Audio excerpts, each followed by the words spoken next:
Oui, il y a les embouteillages. Soyez les bienvenus chez nous. Je suis très content. Moi aussi. Oui. On attendait depuis 10 heures juste. Oui, oui, oui. Comme le protocole nous avait signifié, mais malheureusement, les embouteillages. On m'avait dit que c'était 5 minutes. Ok. J'avais un rapport que je devais envoyer à Madrid. Ok. C'est pour ça que j'ai sorti, mais j'ai mal calculé. Ok. Alors ici, laisse-moi vous présenter, s'il vous plaît. Donc, ça passe en direct. On vous suit à la maison. Mais oui. Alors, ici, très connu. Ici, nous sommes à la réception. Vous êtes dans le groupe de presse ou chez les groupes de presse Bossolo. Oui.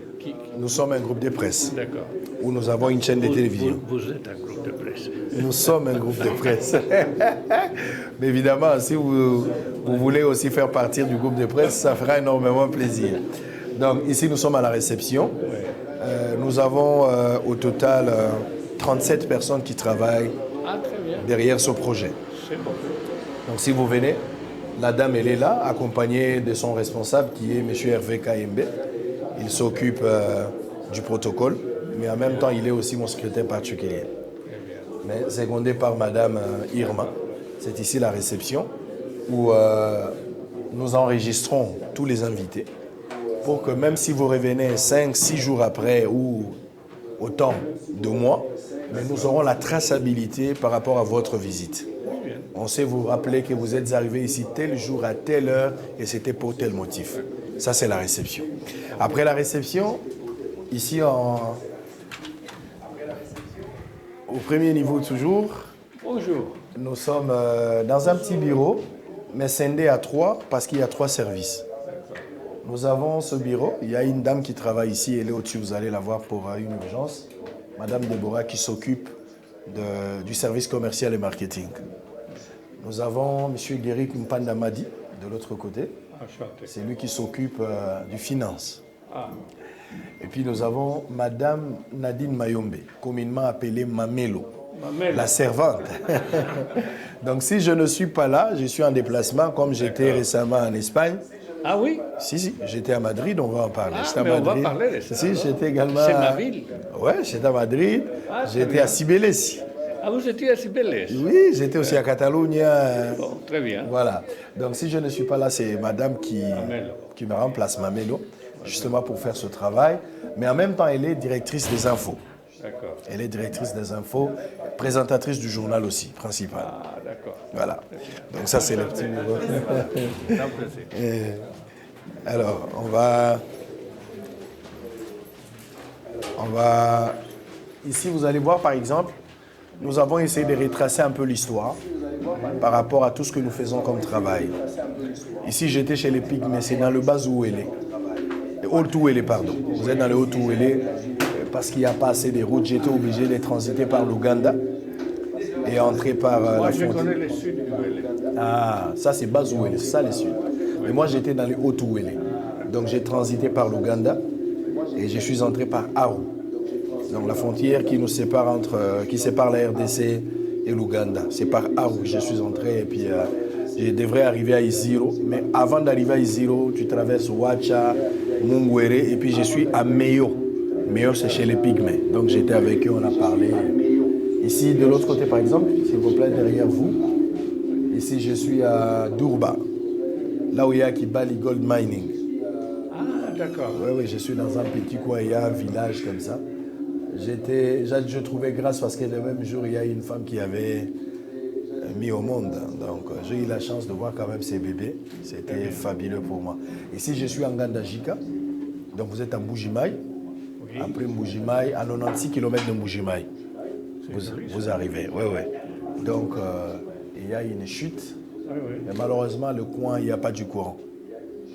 Donc, comme on a libéralisé justement les secteurs, s'il y a des partenaires, des investisseurs qui peuvent saisir l'opportunité pour faire quelque chose, mais c'est vraiment fabuleux, ça, vous allez aimer. C'est merveilleux. Nous avons installé beaucoup de mini hydroélectriques en Espagne. Ok. Nous avons une connaissance assez approfondie de ce qu'on doit faire pour tout ça. Nous connaissons très bien la question hydroélectrique parce que nous avons des dizaines de barrages en Espagne. Très bien. On connaît très bien ça. Alors, on va terminer avec ici avant d'entrer là-bas. Je vais vous montrer un instant. Alors, par exemple, ici, je suis à Goma. Oui. Ça, c'est ce qu'on appelle Tchoukoudou. Ici, je suis à Goma. Ici, je suis à Kasumbalesa. Kasumbalesa, c'est la frontière entre la Zambie. Oui, ça c'est du côté de Katanga. Ok, Katanga, Lubumbashi. Ici, je suis à Beni. Ah, d'accord. Je suis à Beni au rond-point. Je suis à Vous Beni. avez bien travaillé tout le pays. Si, je travaille. Ici, je suis à Goma. Ça, c'est la tombe de Lik Nkulula, l'activiste de droits de l'homme qui a été calciné. Et puis, je suis ici. Là, on a tiré sur Mamadou Ndala. Ah. Voilà. J'étais même là, on a tiré sur l'ambassadeur italien. Ah, d'accord. Je suis arrivé là-bas.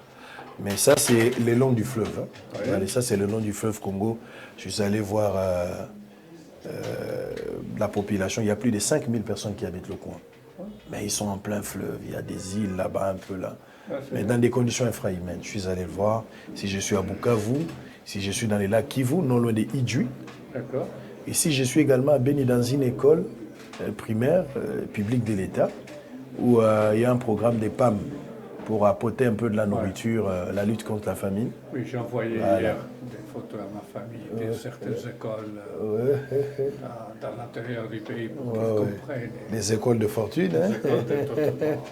Les écoles de C'est pas facile. Alors ici, oui. Bonjour. Ce sont des étudiants. Non, ce ne sont pas des étudiants, ce sont des collaborateurs. Ils sont très jeunes. Des agents. Je pensais qu'ils étaient des étudiants parce que je le vois. Pour moi, tout le monde aujourd'hui est jeune. Oui. Je suis toujours le plus vieux de la Réunion. Mais ça, c'est bien. Votre expérience nous aide et nous aidera. Je ne sais pas. Parce que du fait que aujourd'hui, vous êtes vieux, ce que vous pensez, mais vous constituez également une bibliothèque pour nous. Oui, Ça va nous aider à se ressourcer à chaque fois si les besoins se présentent. mais vous savez, mes enfants, ils me disent, tu sais, mon père, tu te répètes trop. Donc je suis une bibliothèque, mais à répétition. Mais exactement, ça n'a aucun péché. Ça, c'est la rédaction. Nous sommes à la rédaction. Ce sont des journalistes. Ah, d'accord. Des journalistes sortis des différentes universités. Ah, d'accord. On a lancé un recrutement et puis ils ont postulé. On est ensemble. Ils battent un travail exceptionnel ici à la rédaction. Des femmes et des hommes. Donc ils écrivent. En fait, ça, c'est comme une cuisine. C'est ici qu'on prépare tout. C'est notre petit laboratoire de tout ce que vous voyez. Donc ça se passe vraiment ici.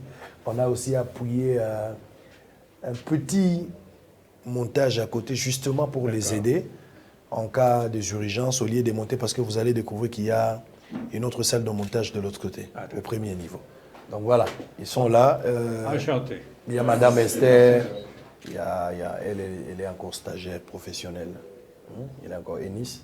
Il y a Davina, Jean-Désiré Mokanz, il y a Jérémy Ngimbi, il y a Bosco Kabamba, il y a Actura Bedi, il y a Félix Kalamba, il y a Jérôme Lozolo, il y a Israël Ntumba, il y a M. Ordi Mobala qui est rédacteur en chef de la rédaction.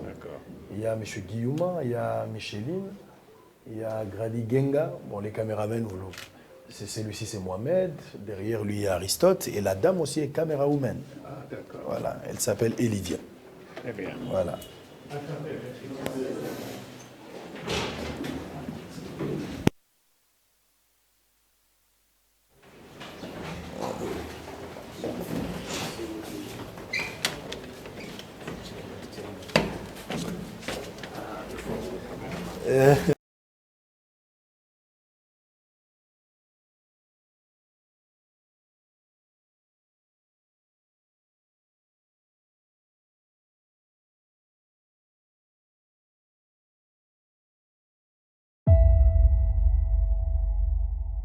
Nous sommes vos yeux et vos oreilles. Nous sommes votre point de lumière dans l'obscurité des rumeurs, d'intox et d'infox. Nous avons été partout pour recueillir les informations les plus fiables, les témoignages les plus vivants et à la rencontre des acteurs. Vous avez monsieur Joël Nzampongo qui est mon assistant. Donc, c'est un criminologue de formation. Ouais. Il fait tout.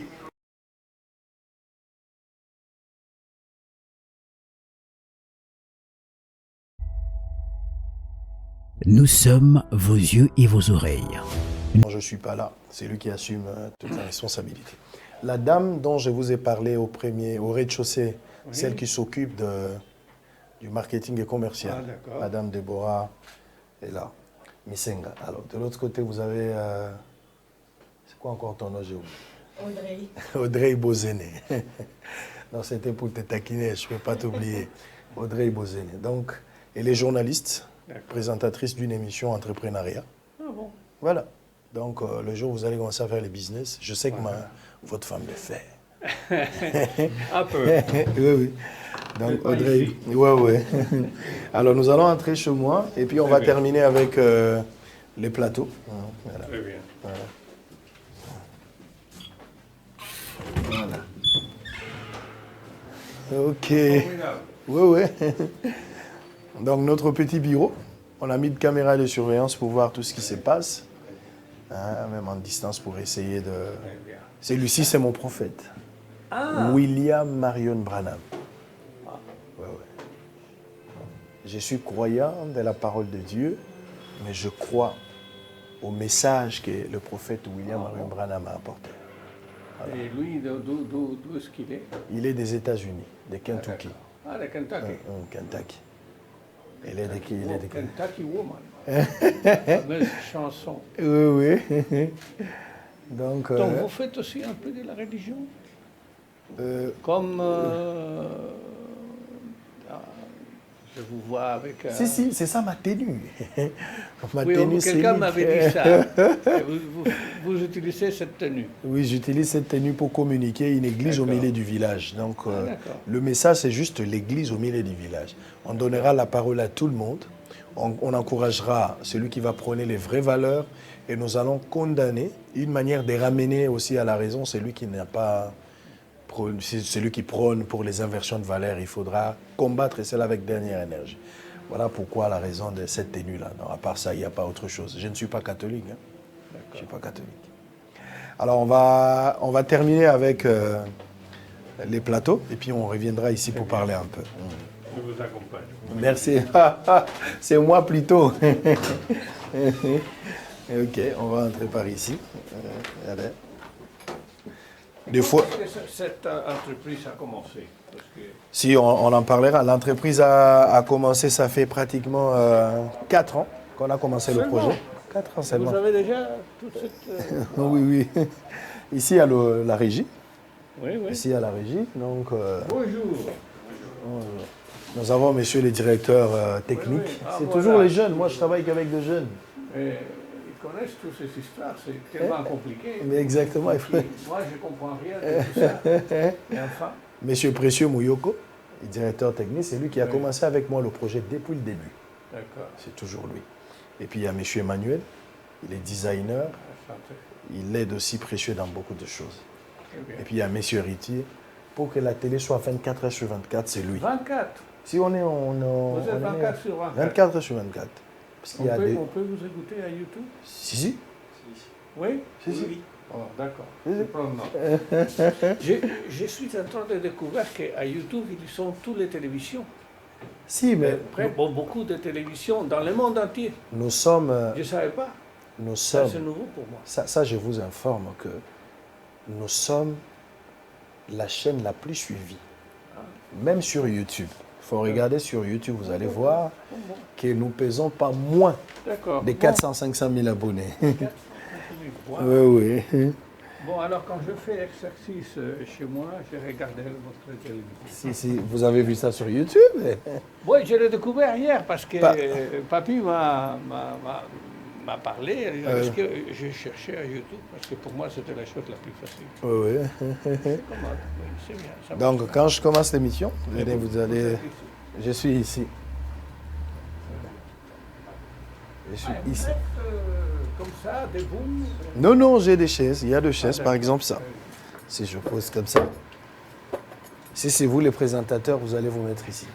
Essayez d'abord cette expérience. Mais vous savez que le travail diplomatique est tout à fait un peu le contraire du journaliste. Mais exactement. Nous, on ne doit pas parler beaucoup. Mais exactement. En public. Oui, c'est ça. Tout ce que nous devons faire, on doit le faire d'une façon discrète. Oui, c'est tout à fait diplomatique. Ça, je comprends. Discret, il faut être discret parce que sinon, on ne peut pas travailler. Ça, c'est vrai, je comprends. Donc on est complémentaires. Ouais. Et surtout, je ne pense pas qu'on est en concurrence. On est complémentaires. Je ne peux pas être comme vous, minute à minute sur les informations, mais je dois envoyer à ma capitale d'une façon discrète mon évaluation de ce qui s'est passé, ce qui les intéresse. Oui, c'est vrai. Parce que nous, on informe en temps réel. Hein. Vous êtes en temps réel, tandis que nous, on ne peut pas. On ne peut pas faire la même chose que vous faites. Ça ne marche pas du tout. Mais vous aimeriez peut-être un jour aussi faire ça que nous le faisons? Non, parce que je ne suis pas doué pour ça. Il faut être doué. Pour chaque chose, il faut être doué. Si vous voulez vraiment être le meilleur. Il ne faut pas s'improviser. Je parle normalement, non, ça ne marcherait pas. Je le sais. Mais je vous vois en tant... Je me connais. Mais, à moins que je me trompe, mais moi je trouve en vous toutes ces capacités en tant que journaliste. Non. Comme journaliste, bien sûr. Peut-être commenter quelque chose, mais je sais. Par exemple, si vous vous mettez ici et que je vous prie de prendre place. Il faut une vitesse. Oui. Il faut une vitesse pour parler au public. Je veux pas la vitesse. Et ça, c'est essentiel. Mais vous avez le charisme. C'est pas l'opinion de mon épouse. Ça, c'est bien. Donc, c'est ici que se tiennent toutes les émissions. On a des débats tous les jours du lundi au vendredi à partir de 11h30. Comme on est 11h30 heure de le Kinshasa. matin. Ah, d'accord. Heure de Kinshasa. Alors, je vais vous laisser travailler. Non, on a encore du temps. Il est 10h49. Ah, d'accord. On a encore du temps. On a 30 à 40 minutes, donc il y a suffisamment du temps pour nous. Oui. Donc on commence ça lundi, mardi, mercredi, jeudi, vendredi, à partir des 11h30. On a un deuxième programme pour cette émission Bossol à partir des 16h. D'accord. Il y aura rediffusion à 20h et 7h du matin. Ça, c'est le programme principal de la chaîne. Donc je peux vous écouter à 20h ou à 7h du matin. Exactement. Ah, très bien. Voilà. Mais en même temps, quand on passe à 11h30, vous pouvez nous suivre sur Facebook et YouTube en même temps. Ah, d'accord. Donc pendant que nous sommes ici, c'est lui qui est à Catalunya, c'est lui qui est à Séville, à Bilbao. Il peut nous suivre en temps réel sur Facebook, sur YouTube, il fait sur ça. Même si vous êtes à l'intérieur du pays, par exemple en Bandaka, vous êtes à Mbujimaï, vous êtes à Bandundu, vous êtes au Congo central, vous pouvez nous suivre en temps réel. Ça, c'est une particularité qu'on a commencé à développer. Ça fait 4 ans jour pour jour. Nous étions la première chaîne alors qu'il y avait seulement... Et vous avez le temps de dormir alors? J'ai pas assez du temps. J'ai pas assez du temps parce que généralement je dors tard et je me réveille tôt pour venir ici. On a tous les jours du lundi au vendredi la réunion matinale qui se tient à partir de 7h. C'est une réunion d'évaluation par rapport à la journée précédente. Donc il faudra critiquer comment le journal, comment l'émission, faire des propositions pour corriger le programme qui suivra.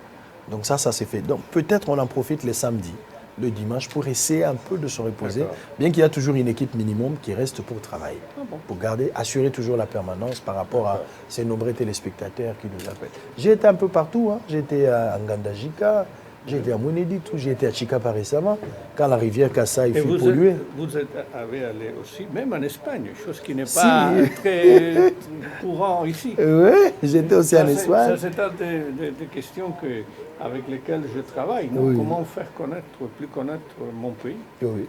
Parce que vous connaissez évidemment la France, vous connaissez la Belgique, vous connaissez les États-Unis. L'Espagne n'est pas très connue. Non, mais c'est la première fois quand j'arrive à l'Espagne. Je donnerai mes impressions, mais j'étais tellement épaté. Mais c'est que j'ai vu là-bas. Espagne, je ne sais pas, je ne connais pas bien l'espagnol, mais je ne sais pas si ça se dit spectaculaire, je ne sais pas. Si, c'est spectaculaire. Mais oui, ça, j'ai vu ça. J'étais à Catalogne, ce que j'ai vu le mouvement. C'est un oasis de paix. Moi, j'ai aimé le coin. Les gens sont gentils, les gens accueillants, ils vous parlent très bien, ils n'ont pas de problème. Si vous oubliez quelque chose, vous pouvez vous référer. Encore un grand témoignage parce qu'à Catalogne, par imprudence, ce n'est pas par vol, par imprudence, j'ai dû oublier mon téléphone dans un bus. J'étais à Catalogne, je devais me rendre à l'aéroport parce qu'il fallait, après l'aéroport, accompagner quelques personnes qui devraient aller à Paris. Oui. Et malheureusement, pour moi, quand j'entre, j'étais tellement fatigué. J'ai oublié mon téléphone. D'accord. Alors, je suis descendu, je suis allé à l'aéroport. On faisait un peu de formalité. À un moment donné, je me suis souvenu que j'avais oublié mon téléphone parce que je n'en avais plus avec moi. Alors, j'essaie de rentrer et le bus était déjà parti. C'est 2 heures après. Qu'est-ce que je fais? J'avais un petit ticket. Oui. C'est grâce à ce ticket-là, j'ai fait arrêter un bus et j'ai demandé au contrôleur que j'ai oublié un téléphone. Il m'a dit, donne-moi les tickets. Quand il regarde, il appelle la direction, il me dit, t'inquiète pas, le téléphone est là. Et il me renvoie à Catalonia, une expérience hors commun. Et j'arrive, on me remet ce téléphone sans prix, sans argent. Ah, bon. Ça, c'est cette honnêteté intellectuelle, moi, ça me dépasse. Et ça, c'est l'Espagne. Donc, j'ai un bon témoignage pour l'Espagne. D'accord. Bon, Je ne voudrais suis pas content. je ne voudrais pas que l'Espagne, comme l'un des pays de l'Europe, ne soit attaquée par la Russie. Ça, je n'aime pas. Parce que la Russie, de tout ce qu'il fait, là, moi, je ne suis pas d'accord avec ça. Les couleurs de l'Ukraine. Oui, ça, je vois. Ça, c'est l'Ukraine. Je soutiens l'Ukraine. C'est une invasion Voilà. absolument inacceptable. Voilà. C'est incroyable. C'est inhumain, ce qui se passe là. C'est complètement On inhumain. tire sur des humains, on tue les gens, des bébés, on attaque même des hôpitaux. Ça, on ne peut pas admettre ça. Ça mettra le monde en difficulté. Nous allons souffrir tous beaucoup à cause de la Exactement. montée des prix. Exactement. On les voit ici, on les voit dans mon pays. Où nous avons aujourd'hui, hier, reçu des nouvelles très mauvaises sur la question de l'inflation, presque 10%. Tout ça à cause d'une invasion complètement imbécile. Je ne peux pas le dire d'une autre façon moins claire. Oui. C'est une interprétation historique à la base d'un désir de conquérir un autre pays qui est complètement inacceptable, contraire au droit international, contraire au désir de la communauté internationale. Enfin, c'est vraiment... C'est une catastrophe. Mais humanitaire. Espagne, il travaille quand même. Quel est Nous l'apport de travaillons l'Espagne par rapport à... Nous travaillons avec le reste des gouvernements européens et avec nos alliés, les États-Unis et d'autres pays, comme la Grande-Bretagne. On est en train de faire... Bon, d'abord, on est en train d'envoyer d'armement pour qu'ils peuvent se défendre. On est en train de recevoir des réfugiés, plusieurs milliers, je ne sais pas exactement combien, et on est en train de faire à l'ONU des déclarations pour que, et ce qu'on veut essentiellement, c'est arrêter les combats et qu'on fait une négociation sur certaines questions que peut-être il faut discuter, pas de problème avec ça. Mais la première chose, c'est arrêter immédiatement les bombardements. Si on n'en a pas besoin, il y a des dégâts collatéraux, c'est pas... Il y a des villes entières qui ont été détruites. Qu'il faut reconstruire. D'une façon absolument médiévale. Voilà. C'est pas normal. C'est ce qu'on est en train de faire. Mais pourquoi il n'y a pas une intervention militaire de l'OTAN jusqu'à présent? Parce que ça serait très sûrement une guerre nucléaire ou, écoutez, ça c'est la destruction de la planète. Nous avons, pas nous les Espagnols, mais il y a d'armements nucléaires dans le monde pour détruire la planète plusieurs fois. On ne veut pas risquer une guerre nucléaire, donc on essaye d'autres façons moins dangereuses pour arrêter les attaques et après aller à la table des négociations. Mais il y a eu des propositions justement par rapport à toutes ces négociations, mais qui se sont soldées... Mais non, bon, ils sont en train de négocier, les Ukrainiens avec les Russes, évidemment dans des conditions inacceptables. C'est négocier avec, comment on dit ça, un pistolet sur votre tête. C'est pas une façon normale de négocier. Arrêtons la guerre, arrêtons les attaques, et puis ils doivent négocier tout ce qu'ils doivent négocier. Ça, on verra qu'est-ce qui se passe. Mais en attendant, les gens continuent à mourir. Et c'est qui n'est pas bien. Les gens sont en train de mourir. On a peut-être déjà 5 millions d'Ukrainiens qui ont abandonné ce pays. La plupart en Pologne, mais aussi dans d'autres pays européens. Des villes entières complètement détruites. Enfin, c'est vraiment, c'est une catastrophe humanitaire incompréhensible dans le siècle XXI. Ce n'est pas la façon de régler des problèmes. Ah, par exemple, si on parle de catastrophes naturelles pour l'Ukraine, mais laissez-moi aussi peut-être être curieux de comprendre quels sont vos sentiments vis-à-vis de ce qui se passe à l'est de la République démocratique du Congo. À l'est, c'est aussi ce qui se passe. C'est difficile à comprendre. C'est une question apparemment différente. Et moi, j'espère que le gouvernement sera capable de faire face aux groupes armés. Il faut finir avec eux. Il faut avoir évidemment une politique d'un côté militaire et de l'autre côté une politique de réconciliation, réintégration, tout ce que vous voulez. Mais il faut finir.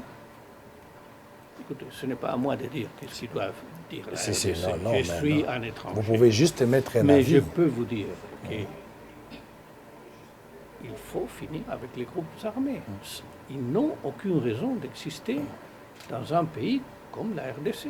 Mais l'un des groupes armés, par exemple, les M23, récemment, la FARDC, après la dernière attaque, a pointé du doigt le Rwanda, que le groupe serait soutenu par le Rwanda. Oui, mais votre ministre de la communication, Patrick Mouyaya, porte-parole vient de dire que ce sont des questions qu'on doit régler dans des instances régionales.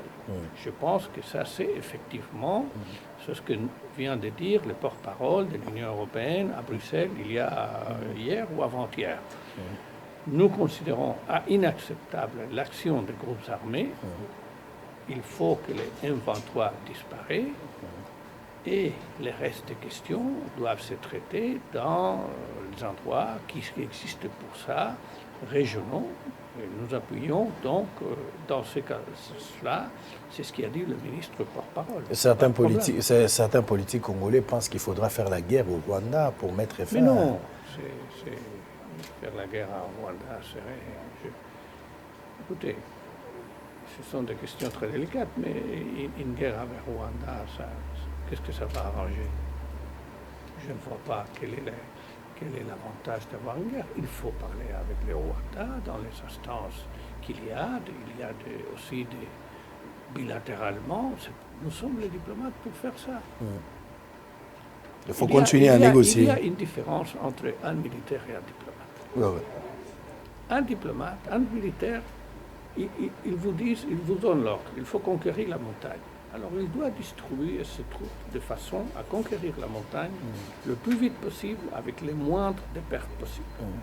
Nous, on doit s'asseoir face à face avec celui qui est à la montagne pour régler la question. Je sais qu'ici, il y a de très bons diplomates.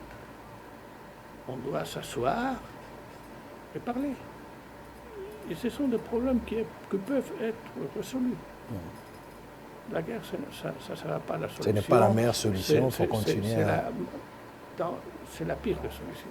C'est la pire des solutions. Et on est en train de le voir en Ukraine.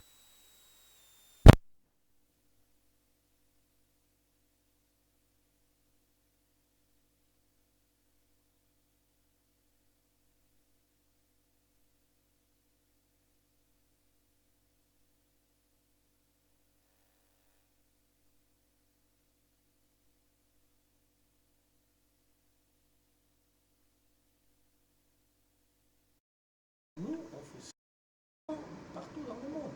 Nous, en général, les pays font ça tout le temps. Écoutez, des problèmes, des tensions entre voisins, nous avons tous. Nous avons des tensions quelquefois avec nos voisins. Chacun les... Vous savez toujours comment il faut le résoudre en négociant. Écoutez, ça prend quelquefois une année, ça prend 10 années, ça prend quelquefois... On n'arrive pas à une solution, mais on continue à parler pour éviter les pires. C'est toujours la guerre. Monsieur l'ambassadeur, vous avez toujours eu peut-être des poids pour les voisins, et vous avez toujours trouvé des moyens, comment il faut parler. Quelquefois, non. Exactement, mais c'est le Rwanda a été cité à plusieurs fois, plus de dizaines d'années, c'est toujours le Rwanda. Et il y a plus de 6 millions de Congolais doit négocier avec une personne dont les rapports ont démontré clairement que le Rwanda a été responsable de ces massacres. À travers les rouges, hein, bien sûr. Écoutez, ce n'est pas à moi de parler de la politique extérieure. Donc, ce n'est pas à moi de donner des conseils au gouvernement. Mais je insiste, la meilleure solution, c'est toujours... Et finalement, avec patience, on va trouver une solution. La guerre, ça ne marche pas. Très bien. Et on termine par le processus électoral. Quel est votre point de vue par rapport au processus électoral? Nous avons tout l'espoir d'avoir un processus électoral qui soit transparent, crédible et inclusif. C'est la meilleure solution pour la gouvernance d'un pays aussi important que la RDC. Vous jouez un rôle, je pense que peut-être même pas vous ne voyez pas votre rôle qui est très important dans la région. Je salue, je dois dire, tous les efforts du président, de son Excellence le Président, pour essayer de renouveler toutes les relations internationales. Et je pense que ça, c'est une bonne voie. Ce n'est pas la seule, peut-être, mais c'est une voie excellente. Et dans ce contexte, les élections de la RDC auront comme exemple de bonne gouvernance sont essentielles. Et non seulement parce que ça va être un exemple pour tous les pays de la région, mais surtout parce que c'est bon pour la population du pays. Exactement. Avoir des élections démocratiques bien organisées, c'est la meilleure solution d'avoir un pays qui est content avec son gouvernement. Dans un pays où nous savons tous il y a beaucoup de problèmes à résoudre. La meilleure solution de résoudre les problèmes, c'est prendre des décisions par un gouvernement démocratiquement élu.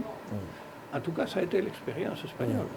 Moi, je peux vous parler de l'expérience espagnole. Nous, on vivait dans un régime dirigé par un général. Quand il est mort en 1975, on a décidé, dirigé par le roi à l'époque, son Excellence Juan Carlos, faire une démocratie. Et ça a très bien marché. Écoutez, nous avons tous des problèmes. Dans mon pays, aujourd'hui, il y a des problèmes. On aura toujours des problèmes. L'existence des problèmes, ça, il y en aura toujours. Ça devient... Adam et Ève, ils avaient aussi des problèmes. Oui, oui. Même dans les églises, on trouve toujours des problèmes. Évidemment. Oui. Non, mais la question, ce n'est pas est-ce qu'il y a... La question, c'est comment vous résoudre le problème. Et moi, je pense qu'avoir un gouvernement légitime qui est respecté par la population, c'est le meilleur début pour après régler les problèmes. Essayer. Et on sait que quelquefois, on va se tromper. Et on sait qu'il y a des problèmes qui prennent très long à régler. Par exemple, faire une route. On dit très facilement, il faut faire des routes. Mais ça prend des années. Peut-être des décennies. Bon, d'accord. Mais en tout cas, il faut commencer. Il faut commencer quelque part. Il faut commencer. La volonté, vous voulez dire. La volonté.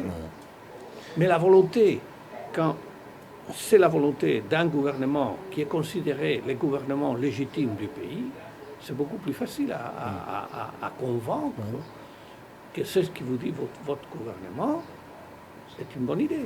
Comment vous voyez la RDC sous le régime de Félix Tshisekedi? Est-ce que vous pensez que la RDC est en train de sortir du gouffre? Non, écoutez, non, je pense que c'est... Je vois un gouvernement avec un programme de réforme qui est bien. Il faut que les réformes, que tout ça devienne une réalité. Ça, c'est la question. C'est faire que peu à peu, ça va prendre du temps, les réformes, qui sont des réformes, beaucoup d'entre elles, absolument nécessaires. Par exemple, permettez-moi de donner un exemple. L'autre jour, il n'y a même pas une semaine, Son Excellence le Président a parlé de la digitalisation des entreprises d'eau et d'électricité. c'est absolument nécessaire. Ouais. Nous le savons tous, parce que sinon, il n'y a pas moyen de que tout le monde paye les dettes d'électricité et d'eau. Et si on ne paye pas les dettes, on ne peut pas faire des investissements dans le secteur. Donc c'est évident qu'il faut digitaliser les compagnies. SNEL, Regido, etc. C'est une très bonne idée. La difficulté, comme toujours, c'est faire que la parole devienne acte. Et ça, les hommes de la religion le savent très bien. Et, comme on dit en espagnol, l'enfer est plein de bonnes intentions. Ce qui compte, ce ne sont pas des intentions. Bon, écoutez, il faut au moins, c'est le premier pas, avoir de bonnes intentions. Mais après, il faut que les intentions... Donc, j'espère que dans les prochains mois, on verra des questions concrètes qui montrent qu'on a décidé vraiment de faire la digitalisation des entreprises. Parce que quand on fait la digitalisation, tu commences à récupérer beaucoup d'argent qui avant n'était pas payé et qui va vous permettre d'améliorer après. Avec cet argent, tu peux faire des investissements, de nous régler les lignes, les chaos des lignes qu'il y a à Kinshasa, etc. Donc, ça, c'est un exemple concret d'une bonne idée. Et nous espérons maintenant que l'idée devient une réalité. Très bien. Alors, on va terminer. Appelez l'équipe qui nous amène la fleur. Nous avons un petit cadeau pour vous. Et vous allez également, peut-être, si vous voulez bien, livrer vos impressions par rapport à la visite. Et puis, on aura 2-3 minutes ensemble, en retrait, en dehors de la caméra, pour essayer de discuter un peu. Voilà, alors vos impressions par rapport à Bossolo Télévision. Je suis très content. Je dois dire que je suis aussi un peu inquiet parce que je pense que j'ai peut-être trop parlé en direct et ça c'est contre les habitudes diplomatiques.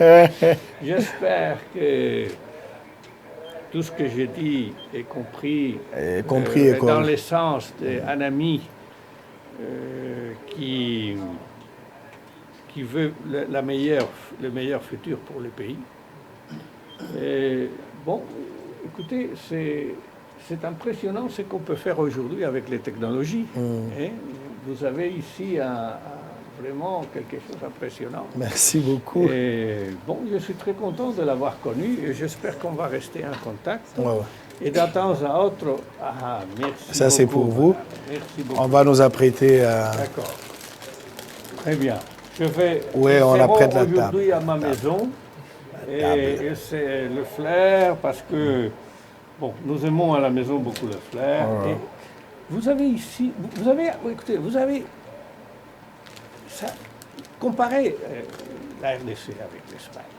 Nous, on est un pays, vous êtes bénis. Et vous, quelquefois, je me dis, mais ils ne voient pas qu'ils sont un pays béni. Ils ont un fleuve comme il n'y a pas un autre dans le monde, sauf l'Amazonas. Vous avez de la pluie. Mon pays souffre de la sécheresse. Il y a un problème d'eau dans le monde et vous n'avez pas de problème d'eau. On me dit, bon, la montée des prix agricoles, mais vous avez des millions d'hectares. Je parlais l'autre jour avec le ministre de l'Agriculture, il me disait, il y a des millions d'hectares qu'on pourrait cultiver pour produire n'importe quoi. Vous avez, laisse-moi un petit secret, les meilleurs ananas que j'ai goûté jamais dans ma vie. Et j'ai déjà goûté beaucoup d'ananas. Merci beaucoup. Vous avez aussi... Non, je pensais que l'ananas, c'était quelque chose de désagréable. Un jour, on m'a dit, mais non, ambassadeur, il faut goûter un peu. Alors, chaque jour, le matin, un morceau d'ananas, congolais. Il y a l'ananas, il y a la papaye, il y a... Non, merci. Non, vous avez... Il faut mieux organiser tout ça, et vous serez un paradis. Vous avez tous les atouts pour être un pays formidable. Mais il faut s'y mettre, mieux s'organiser. Et vous verrez. Et on verra la suite. Merci. Et je vois ici le résultat. Il y a un autre cadeau. Mais ça c'est formidable. Vous savez, moi j'écris à la main chaque jour. Chaque nuit. J'écris, j'aime beaucoup ça. Mais c'était un grand cadeau, merci beaucoup. J'aime beaucoup. Bon, ça s'appelle Malakite, non? J'aime beaucoup, je vais mettre ça et j'ai des plumes. Et ça, c'est parfait pour les plumes. Exactement. Alors, je vais les garder là-bas. Voilà. Et vous... Non, je vous enverrai une photo. Merci beaucoup. Non, j'ai un cahier. Non, mais c'est formidable. Parce que moi, j'aime beaucoup Tu peux aider. écrire et lire. Ouais. Et c'est la seule chose c'est mon seul problème avec la télévision. Ouais. Si je regarde la télévision, j'écris. Vous ne savez plus lire et écrire. Je n'ai pas le temps. Ouais. On n'a pas le temps. Ah, ouais. Et malheureusement, je suis en train de voir une série de télévision espagnole sur la police, les criminels, etc. Merveilleuse. Et chaque nuit, je regarde un chapitre.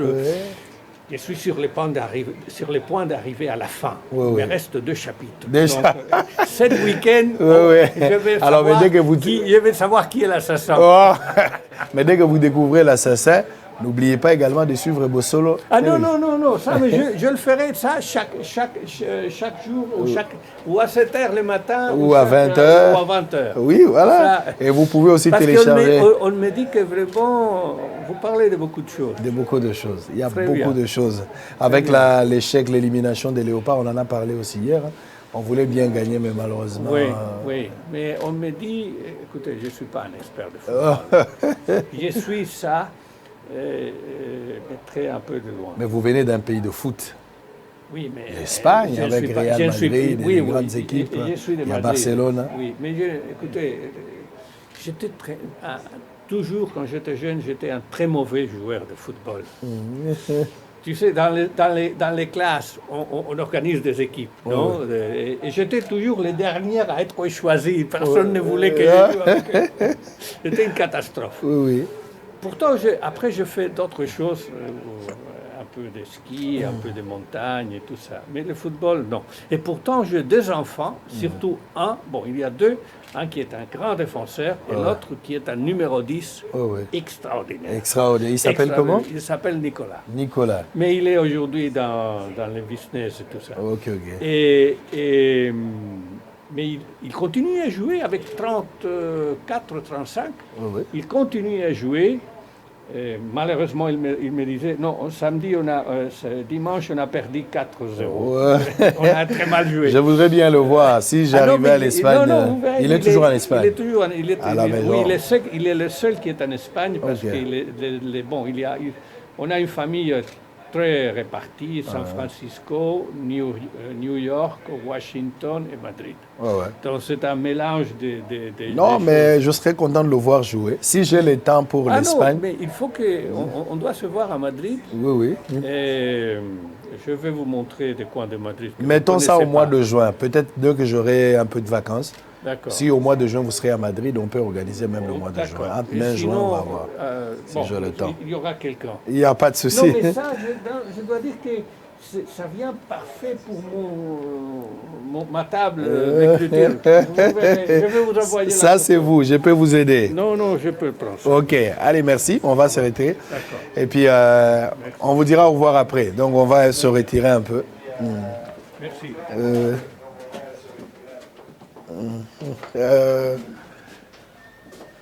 Voilà. Nous sommes vos yeux et vos oreilles. Nous sommes votre point de lumière dans l'obscurité des rumeurs, d'intox et d'infox. Nous avons été partout pour recueillir les informations les plus fiables, les témoignages les plus vivants et à la rencontre des acteurs crédibles de la vie sociale, politique et économique de notre pays. Nous sommes